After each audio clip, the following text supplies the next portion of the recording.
Bueno, como te decía Teto, vamos a recibir a nuestro primer invitado. Se desarrolló con éxito el segundo Foro Provincial de Salud Mental, una cuestión muy importante que no que existe ahora, sino que se le está dando mucha atención porque es algo fundamental para la vida en sociedad, para la vida de las personas, para realmente complementar una salud integral. Fue desarrollado con éxito el segundo Foro Provincial de Salud Mental. Y para hablar de esto está con nosotros el licenciado Nicolás Aranda. Él es director provincial de Salud Mental. Bienvenido, Nico, y gracias por tomarte tu tiempo para estar acá en Piso. No, gracias a ustedes por la posibilidad de compartir un poco el trabajo que venimos haciendo. ¿Qué balance realizás del foro? Mira, nosotros nos quedamos con una sensación de mucha alegría, estamos muy contentos en conjunto con el grupo que organizamos, porque está la dirección, está la Facultad de Humanidades, la misma Escuela de Enfermería que nos puso su casa para poder hacer el foro. Bueno, todos la verdad que terminamos contentos, pudimos contar con la presencia de un compañero del campo de la salud mental que es Fernando Ceballos, que es un enfermero especialista en salud mental. Me parecía importante que si íbamos a hacerlo en la Escuela de Enfermería, siendo que cumple 50 años la Escuela de Enfermería este año, que podamos contar con un enfermero para que hable del trabajo del enfermero en salud mental, que por ahí muchas veces no se habla tanto, ¿no? Claro, a mí me llama la atención de manera positiva esto que comentás, como la del trabajo integrado en conjunto con distintos organismos, reparticiones, cada uno desde su lugar, abordando un tema que realmente es complejo, ¿no? Sí, como vos decís, y cuando hablamos de salud mental, lo que yo digo es, está bárbaro el trabajo que hacen muchos colegas psicólogos o los psiquiatras en sus consultorios privados, que es fundamental que exista también esa posibilidad de prestación para quien no pueda acceder, pero cuando vamos al trabajo en salud pública, por ejemplo, y sobre el tema de salud mental, nos encontramos con que el trabajo es transversal. No podés trabajar solo, tenés que poder hablar con el municipio, tenés que poder hablar con desarrollo social, tenés que poder hablar con la justicia, es decir, es un trabajo que se hace sí o sí en red, porque como vos decís, la problemática es compleja, entonces yo capaz que le puedo resolver, que tenga terapia, que tenga atención psiquiátrica, que tenga un seguimiento por un trabajador social, pero quizás necesita otro tipo de asistencias que le pueda dar desarrollo social, quizás es una persona que está atravesando un proceso judicial y hay que tener en cuenta entonces las condiciones de su salud mental en ese proceso, o sea, es complejo, como decís vos. ¿Notás desde tu perspectiva profesional o del trabajo cotidiano, del día a día, si hay una preocupación mayor de la población en general de un tema que siempre existió, esto hay que decirlo y aclararlo siempre, creo, pero que ahora se está poniendo más en boga, en carpeta? ¿Hay alguna preocupación ciudadana mayor?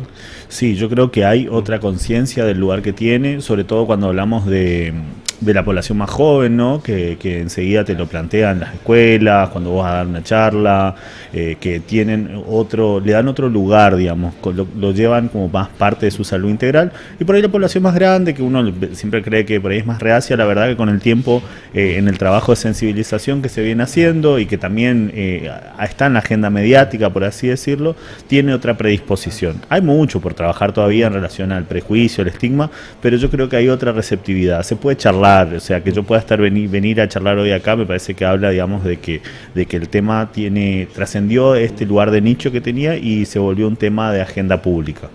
Claro, es más, incluso del trabajo se estaba haciendo desde la provincia en este caso, más allá del foro en cuestión, que es muy importantísimo reunir a estos profesionales y a estos organismos, como decíamos, pero es constante el trabajo que se hace desde Misiones. Sí, la verdad que el gobierno provincial tiene una decisión clara en ese sentido. Nosotros de por sí, hay que decirlo, el sistema de salud pública que tiene la provincia de Misiones es un sistema súper robusto. Obviamente, cuando hablamos de salud, la demanda es infinita y los recursos son finitos. Eso es de base, entonces siempre hay que ser creativo en ver cómo podés optimizarlo de la mejor forma. Pero la verdad que nosotros poder trabajar salud mental hoy con la predisposición que tenemos de parte del sistema de salud pública es porque hay un sistema de salud robusto. Nosotros hoy tenemos en toda la provincia equipos de salud mental, uno cree a veces que la única guardia, por una idea de preconcepto, es la que funciona en el Hospital Carrillo, ahí con el Centro de Prevención de Adicciones, pero no, tenemos guardia en El Dorado, tenemos guardia en Oberá, internamos personas en hospitales generales como lo establece la Ley de Salud Mental, o sea, hacemos seguimiento en territorio territorio. Obviamente hay lugares que son más difíciles de llegar. El otro día estuvimos en Bonplan y fuimos a la colonia con el equipo, porque era todo un tema, digamos, era una persona que necesitaba asistencia por la parte de psiquiatría, pero vivía como 12 kilómetros adentro por una picada. Entonces vos tenés que pensar ahí y decir, bueno, ¿cómo puedo lograr que esta persona pueda continuar su tratamiento? Y ahí hacer alianza con la familia, con el municipio, ir viendo opciones, ¿no? Sabes que estaba pensando, bueno, pero lo voy a preguntar, sé que es muy difícil la pregunta, pero porque cada persona es un individuo distinto. Los factores que afectan a nuestra salud mental, sé que son múltiples y tienen que ver también con la realidad personal de cada uno, pero también con el contexto general de donde uno vive o lo que sucede. ¿Cuáles son los más importantes según tu óptica? Mira, ustedes estaban hablando antes recién de la posibilidad de una reforma laboral, lo básico que te decía que se transformó en una frase repetida por ahí que se le atribuye a Freud, es la posibilidad de amar y trabajar. Entonces, si se complica algo de ese orden, es decir, si vos tenés incertidumbre sobre tu futuro laboral, si vos no tenés posibilidades de proyectarte a futuro, eso vos decís, bueno, a nivel económico, a nivel político, a nivel social, pero a nivel subjetivo, ¿cómo lo vivís? ¿Sí? No lo vivís bien. La incertidumbre genera ansiedad, genera angustia. Entonces, ese tipo de cuestiones, y a la larga, si es sostenida, te empieza a generar una sensación de frustración prolongada que se asocia con síntomas de depresión, por ejemplo, también. La UCA hace unos meses sacó un estudio que hablaba del índice de malestar psíquico, ¿sí? Y tomaba los indicadores de ansiedad y depresión, que son, dice, altamente permeables a todo lo que pasa a nivel social.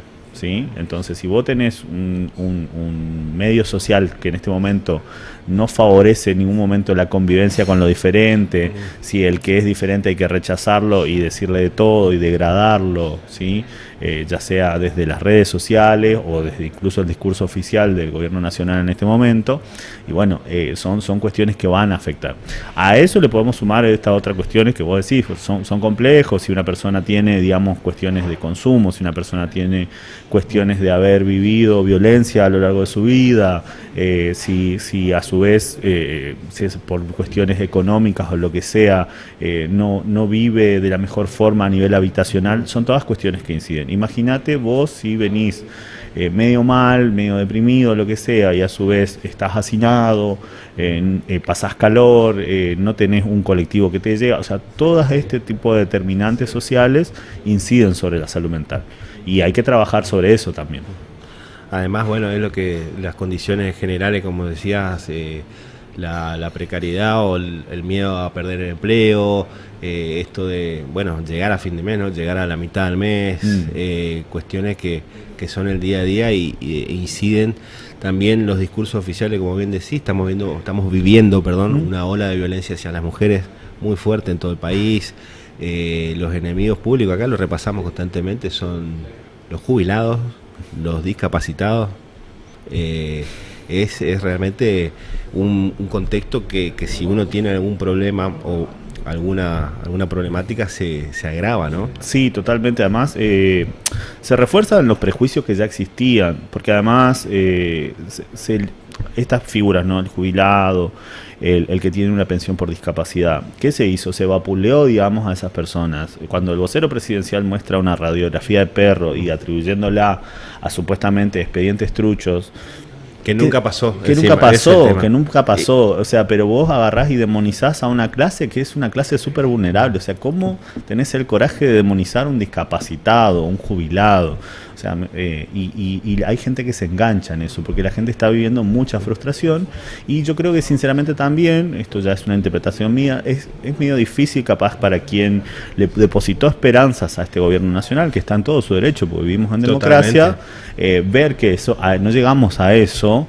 Y no debe ser fácil de asumir esa responsabilidad, de decir, che, yo te deposité mi voto y al final, ¿qué pasó? Sí, es realmente de lo más preocupante y de lo más para mí para prestar atención, porque que tiene esto, la frustración lleva a un desencanto que no sabemos a dónde puede derivar, porque si no encuentra la salida política. de una cuestión, porque más allá de son todo lo mismo, o caer en ese tipo de discursos, es peligroso, sobre todo en gente joven que vea rotas sus esperanzas en tan poco tiempo. Vos sabés que hace poquito empecé a ver y recomiendo la serie de Mussolini, M, el hijo Sí. del siglo. Y la verdad que está muy bien planteado ahí, porque te muestra cómo el fascismo se construye justamente desde ese desencanto de la gente que está frustrada, que se siente rota, que se siente dejada de lado. Bueno, es pasto fértil para este tipo de expresiones radicalizadas. Sí, tal cual, mirá, y buena recomendación, yo la tenía en carpeta, no la vi todavía, la emergencia de tanto de los movimientos de este tipo históricos como algunas cuestiones actuales, no hay que descartar ya de plano esta idea, monstruos, no son extraterrestres, gente que llegó de otro planeta, realmente son nuestros vecinos, son nuestros compañeros de trabajo. Es una mirada que hay que aceptarla y tenerla en cuenta para entender. Totalmente, y ahí vuelvo sobre mi campo. Dale. No caigamos en justificar desde el lado de la salud mental hechos atroces, porque eso es lo que pasa también. Muchas veces es un enfermo mental, o la candidata a diputada esta de La Libertad Avanza que dice quienes no votan son enfermos mentales. No solo que es un acto de discriminación, sino que vos pones cualquier cosa que a vos no te gusta del lado de quien tiene un padecimiento mental, y no es así, o sea, porque quien es violento, por ejemplo, no necesariamente se justifica en un padecimiento mental, no es que van una cosa de la mano. Yo conozco un montón de gente que está en tratamiento y que no tiene ninguna expresión radicalizada, ni es peligroso, ni es violento, y conozco mucha otra gente que uno diría, bueno, son gente de bien y que tienen en realidad expresiones muy violentas, digamos. Sí, incluso esa cuestión del, comillas, ¿no?, el diagnóstico a distancia, hay que desterrarla en completo, porque muchas veces que se opina así del presidente, cuestión que uno no tiene las herramientas para decir nada, y es totalmente incorrecto, y aparte en algún momento es desligar la responsabilidad. La responsabilidad está y va a estar.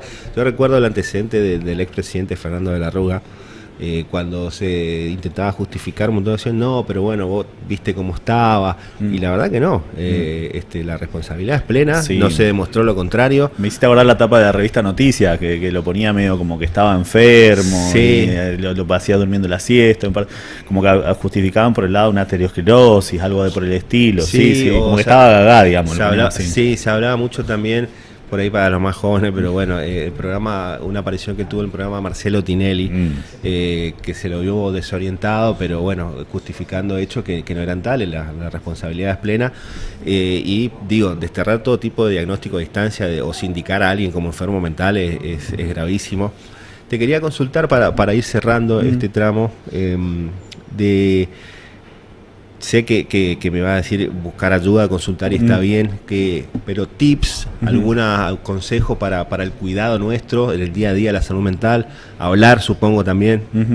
Sí, darle lugar, somos dos varones encima acá hablando, poder darle lugar al espacio de poder hablar de cómo lo vas llevando, te digo, porque ahora se viene noviembre, donde hacemos mucho hincapié en la salud del hombre, desde salud pública, y la salud del varón, cuando hablamos de salud mental, así como los varones de por sí no van al médico, tampoco van mucho a terapia, que digamos, ¿sí? Entonces, poder darle lugar a la palabra, poder juntarse con un amigo, charlar lo que te está pasando, siempre va a ser un factor protector.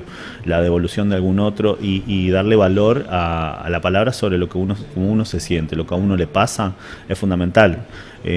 Hay un meme que ahora no lo voy a decir porque es bastante guarango, digamos, pero que básicamente muestra cómo minimizamos el lugar de la depresión, digamos, ¿sí? Muestra una persona tapando un barril, que está perdiendo un montón, tapando con una pavada un barril, y el barril dice esa depresión masculina, o sea, así es como muchas veces los varones resolvemos estas cuestiones. Entonces, la posibilidad de encontrarse, la posibilidad de hablar, la posibilidad de hacerle un corte a las redes también es fundamental. Yo en eso predico mucho la soberanía cognitiva, es decir, hoy día las empresas se disputan tu atención a través del teléfono, a través de las aplicaciones. Bueno, tenés siempre la posibilidad de decir, bueno, un rato desconecto, me junto a charlar, me voy a dar una vuelta por la costanera, hacer ese tipo de cuestiones siempre va a ser, va a fortalecer. Y sí, estate atento, si te cuesta dormir, trata de no dormirte colgado del celu, porque te estás agotando hasta dormirte en vez de conciliar el sueño, que lo más sano es conciliar el sueño. Si tenés mucha irritabilidad, mucha frustración, si te dan ganas de llorar de la nada, si sentís como que te falta el aire, baja un cambio, date un espacio, permitite poner en pausa, porque si uno está pendiente por ahí de las exigencias y mandatos todo el tiempo, en un momento se termina quemando. Entonces lo importante ahí es poder hacer esa pausa, poder decir, bueno, quizás no puedo cumplir con todos, ¿sí? Quizás tengo que establecer prioridades y enfocar para ese lado. Por último, contactos, lugares a donde buscar acá en la provincia. ¿Ayuda? Bien, cualquier centro de salud que se acerquen, piden ayuda a ver a dónde se pueden ir a atender para lo que tiene que ver con salud mental. Después acá en la ciudad de Posadas todos los hospitales tienen servicio de salud mental. Tenemos después en los CAPS, 25 CAPS con equipos psicosociales, así que si se acercan a un CAPS le dicen, che, ¿dónde me queda el que está más cerca, que tenga psicólogo o equipo psicosocial? Y después en el resto de la provincia tenemos, como te dije, El Dorado, Oberá, San Vicente, Iguazú, Monte Carlo, Puerto Rico, somos un montón, Apóstoles, Concepción de la Sierra, hay equipos por distintos lugares, es una cuestión de que se acerquen al sistema de salud y pidan ayuda. Perfecto, siempre está bueno recordar. Nicolás, muchísimas gracias gracias a vos. Venir a compartir acá este momento. Estaba con nosotros el licenciado Nicolás Aranda, él es director provincial de salud mental. Nos